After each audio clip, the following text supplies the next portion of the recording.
What's good everyone, River here, and I am here with the team builder of week 3 of the PTL. This week up against the West Coast Wingulls and coach Polymac. As you can see right now, he's only played this week 1. There have been some difficulties, I'm not sure if it was his fault or his opponent, but currently he hasn't finished his week 2 yet, so either way he's undefeated just like me, even though it means a little bit less. And he has one heck of a scary team. It's gonna show up on your right now, and honestly, this was a really weird matchup to prep for. He has a lot of threats between Aegislash, Latias, Mega Tyranitar, and a couple more. It's just a real crazy matchup. But I think I got a good team. I think I've got a good chance if I play my cards right. First up, as you see, we've got a Zygarde with the Z, Focus Blast, and outside of that, a standard Dragon Dance set. The goal of this is quite simple. In my mind, he only has two really good walls against this. That would be a Toxic Orb Breloom and an Avalok. Avalok is the more logical one in my opinion, because Breloom gets kind of overwhelmed by Hawlucha. And I believe I had another physical attack. I think Tyranitar also usually should beat Breloom with either Superpower or Aerial Ace, which it has access to. So I think Avalok makes more sense. So for that reason, Focus Blast, Z Focus Blast to be specific, is here, because with 1000 arrows at the Z Focus Blast, it would knock out any Avalok set outside of AV and Choppleberry. AV in my mind makes no sense in this matchup. Chopple is an option, I'll have to scout for that possibly. But this is basically the Avalok lore, and if I can get Zygarde in another time later into the game, it could sweep with a single Dragon Dance, unless it's Scarf Latias. It's Latias, right? Yeah, it's Latias, I think. Anyway, very simple spread. The speed is there to outspeed his base 85, which I believe is the Suicune. His speed tiers are a little bit weird, but I think that was the speed for then Max Attack Adamant simply for the power output during the late game. And because I don't need the investment in special attack for the Focus Blast to do its work, and the remainder into a little bit of bulk. Nothing crazy outside of the Focus Blast, I guess. Next up is Hawlucha. For once, this is not a setup sweeper. Even though my Hawlucha sets have not been shown yet, this is quite out of the ballpark here. A sub-boss Soul Stance Encore set with enough speed to outspeed the Latias. And the goal here is also once again quite obvious. The goal is to pass either Sword Dance or Substitute into one of my physical attackers, so they either get a chance to set up for free or they already get the setup passed into them.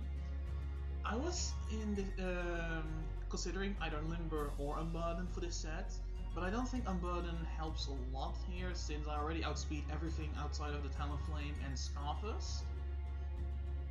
And Limber might come into play because Hawlucha is not affected by Misty Terrain, so he can be statused, and Paralysis is the only one I care about, because if he gets crippled by a burn or damage over time by Toxic, it doesn't matter too much, because his goal isn't to sweep, his goal isn't to take out Pokemon, his goal is to enable other Pokemon to do that. That's also why the Figgy Berry is there, so you can get an extra sub off if need be, to just get another pass off possibly.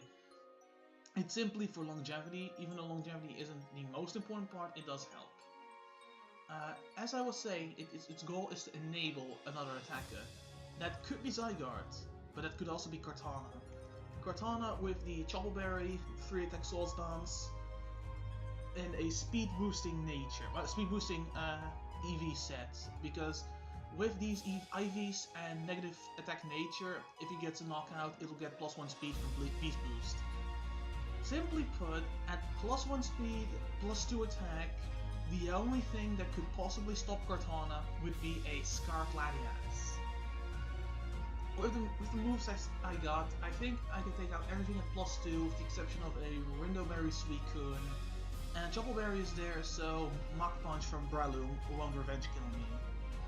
I was considering max special defense, either to deal with Fungus, because that's the only other thing that is guaranteed to take a hit at +2, or to deal with Scarf Latias, but I don't think Scarf Latias is coming this week. And Fungus, even though it has an okay matchup, it's gonna be either Fungus or Breloom, and I think Breloom is more likely. Right, so the Pokemon I took the longest to decide on was the Tyranitar, who I just noticed has no nickname yet, because it's a recent addition. Originally I had Nihilego here with a similar set, but more bulk-oriented, more speed-oriented as well. But I realized that Latias was a huge issue to my team. Latias is a problem.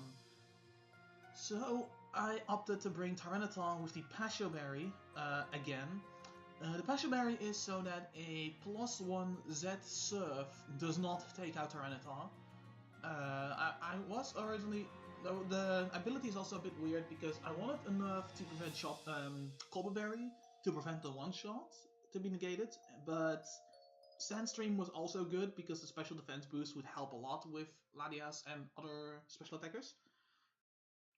Ended up going for Unnerve anyway because Tyranitar is really my only answer and I just need to take out Latias. With the Adamant nature, it needed Adamant and Max Attack. It can OHKO Latias with either a correctly read Pursuit or the Crunch. Stealth Rocks are there to get some chip off, which is nice for either Kartana or Zygarde. And Toxic is there because outside of the Kartana and Zygarde, this is kind of a slow team. The goal is to slowly take out, or set up for a sweep, really. It's a very bulky team, it's very much allowing me to Toxic stall a little bit if I need to. And that is what Pokemon like Tyranitar and Galvantula will be for. Galvantula also a very bulky variant. Speed once again enough to outspeed base 85s like Suicune. Toxic and Thunder are relatively normal picks for Galvantula. Toxic may not be the first choice, but once again, like I said, it's a bit of a slow team. He's bulky. I think Toxic works fine. Now, Protect Disable is a little attack as well. Pardon. The idea behind this is that I'm going to utilize a lot of status moves in order to cripple Aegislash. Because King's Shield does not prevent status moves from going through. So we had the Anchor on Hawlucha, that was the first one, and Protect Disable is the second one. Simply put, I'm gonna try to, if I get the opportunity of course, protect one of Aegislash's attacks, predict him to go for King's Shield so he doesn't have to take a Thunder while he's in Blade form. And if he actually clicks King's Shield, I will disable King's Shield, which allows me to basically threaten him for free with Zygarde. Because, what's his face, Aegislash can't really hit Zygarde really hard, not even with his Gyro Ball, not even with Shadow Ball.